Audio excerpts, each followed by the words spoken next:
Yang saya tahu sih dari istrinya Wah ya, Warati gitu. Wahendra tuh dari semalam jam-jam 11 tuh udah keluar dari rumah, sampai pagi ini belum pulang kan. Cuman saya dapat cerita tuh kalau sebelum kejadian Wahendra tuh ke rumah bang siapa gitu yang saya lupa namanya, buat ngurusin yang masalah ini gitu di sana. Nah dari situ baru berangkat ke rumah TKP lah yang pelaku gitu. Itu juga masih sama-sama Wah juga adanya Wahendra gitu kan. Nah, saya nggak tahu kelanjutannya, cuman pas pagi-pagi dapat kabar tuh jam-jam 8 lah, 8:30 9 tuh korban gitu, masa Wahendra udah kegeletak di tanah, dapat kabar dari orang-orang apa yang dicariin sana gitu kan, udah gak bernyawa. Nah, kita kaget kalau misalnya bener nggak nih, ternyata pas di share foto, video segala macamnya tuh ya ternyata benar, katanya dibawa kan langsung sini, kita lihat langsung ya ternyata kondisinya udah parah juga sih Pak, itu sampai ya begitulah di kepala semua gitu ininya, luka-lukanya. Itu sama siapa waktu semalam berangkat ke sana? Setahu saya sih tadi dari Warati, istrinya Wahendra tuh sama temennya berangkatnya Pak. Nah, Mau apa katanya kan Hah? ke sana mau apa katanya ke Paludan gitu? Intinya sih buat nyelesain masalah yang pembagian harta warisan ya, setahu saya tuh dari dulu sih itu aja sih, konflik itunya yang belum selesai sampai sekarang tuh itu. Berarti itu korban sama pelaku itu adik kakak atau sebenarnya apa? Adik kakak ya, kalau saya sih Wah juga manggilnya, Wah sama Wah gitu. Adik kandung berarti ya?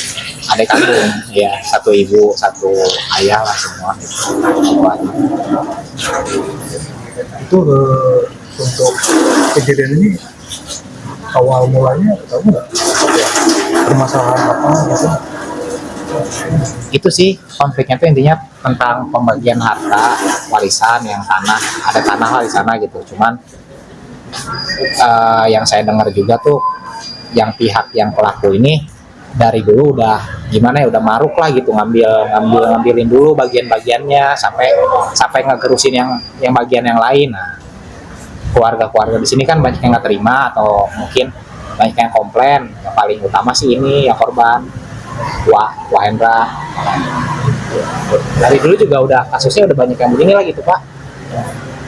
Kurang akal sehat dari WPG-nya gitu. Kan kalau dari pihak keluarga korban sendiri langkah selanjutnya gitu kan setelah ini Pengennya sih diadilin seadil-adilnya ya, walaupun gitu walaupun keluarga sendiri. Cuman tadi juga dari istrinya korban almarhum pengen ya diadilin seadil-adilnya gitu. Biar ya itu orang juga mikir gitu, mau ya gimana ya, udah ngehilangin nyawa orang apalagi kakaknya sendiri ya. Saya juga nggak habis pikir gitu rasa kemanusiaannya di mana gitu lah. Gitu aja sih paling. Peristiwa Rajapati dikabarkan terjadi di Kampung Sayangkaak, Desa Cikahuripan, Kecamatan Kadudampit, Kabupaten Sukabumi pada Sabtu 22 Februari 2025. Diketahui, korban bernama Hendra dan berusia 55 tahun, sedang pelaku, yang tak lain merupakan adiknya sendiri, bernama Prangki dan berusia 53 tahun. Peristiwa tersebut terjadi saat korban menemui adiknya di rumah kontrakan pelaku. Sebelum kejadian, pada Jumat 21.02, korban berangkat dari rumahnya untuk menemui adiknya dan sempat menginap di rumah saudaranya. Menurut Kasubsi Pin Polres Sukabumi Kota, Ibda Aderuli, saat korban mendatangi rumah pelaku, diduga keduanya terlibat percekcokan hingga akhirnya korban langsung keluar dari rumah pelaku. Tak lama, pelaku juga ikut keluar dari rumah dengan menenteng senjata tajam dan menghampiri korban yang menunggunya di lahan kosong. Lantas, adik korban langsung menganiaya kakaknya menggunakan senjata tajam tersebut hingga kehilangan nyawa di tempat. Sementara itu, Dokter Forensik RSUD Syamsuddin, Dr. Nurul Aida Fathia mengungkap bahwa pihaknya mendapati sejumlah luka akibat senjata tajam di jasad korban. Saat itu, korban sudah tidak bernyawa dan ditemukan luka terutama di daerah kepala dan wajah.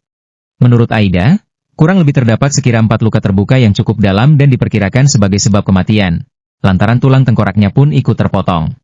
Belum lagi sejumlah luka lainnya yang cukup dalam. Dengan demikian, Aida mengaku telah merekonstruksi luka-luka tersebut sebelum pemulsaran. Kecamatan Kadudampit telah datang seorang tersangka kepada korban, keduanya hubungannya adalah kakak adik. Datang ke rumahnya, terjadi perselisihan berkenaan masalah waris, tanah waris. Kemudian perselisihan tersebut berlanjut ketika tersangka yang merupakan adik kandung daripada korban melakukan penganiayaan kepada korban yang notabene adalah kakaknya dengan mengayunkan beberapa kali samurai. Kemudian korban atas penganiayaan tersebut menderita 6 luka, yaitu luka tersebut ada di luka bagian belakang kepala, kemudian di pelipis, di dahi, kemudian di dada, kemudian di lengan. Dari 6 luka tersebut, korban akhirnya meninggal dunia di tempat atau di lokasi. Kemudian tersangka saat itu karena dikepung oleh warga masyarakat sehingga tersangka tidak bisa melarikan diri. Kemudian warga melaporkan ke Polres Sukabumi Kota, kemudian kita secara cepat menghubungi Polsek, kemudian tersangka berhasil diamankan Polsek 1 jam setelah melakukan penganiayaan. Saat ini korban dibawa ke Rumah Sakit Bunut untuk dilakukan otopsi sebab akibat terjadinya penganiayaan dan meninggalnya karena disebabkan apa. U340, kemudian karena pembunuhan berencana 338, kemudian 351 ayat 3. Ancaman hukumannya berapa tahun? 15 sampai 20 tahun. Dan boleh ditekankan yang pembunuhan berencana ini dari awalnya memang gimana? Pembunuhan berencana ini karena kami melihat bahwa korban mendatangi pelaku mendatangi korban ini dengan menghunus mempersiapkan sebilah samurai. Saat ini samurai tersebut sudah kita amankan. Jadi dia mendatangi dengan adanya perselisihan tersebut, bahwa dia sudah mempersiapkan adanya samurai tersebut. Perselisihan itu Ahli waris, masalah waris tanah. Kita juga sedang mendalami sejauh mana waris tanah tersebut, pembagian waris tersebut, kemudian apa langkah dari keluarganya, kenapa kok sampai terjadi perselisihan ini. Kita masih mendalami pemeriksaan, kemudian kita juga saat ini anggota sedang fokus melakukan otopsi, pemeriksaan terhadap keluarga yang lainnya. Mungkin setelah kita lakukan pemeriksaan lebih lanjut, kita akan sampaikan sebenarnya permasalahan tersebut karena apa. Buat lapor polisi. Saat ini masih didalami dulu. Baru kita didalami dulu, sedang melakukan pemeriksaan.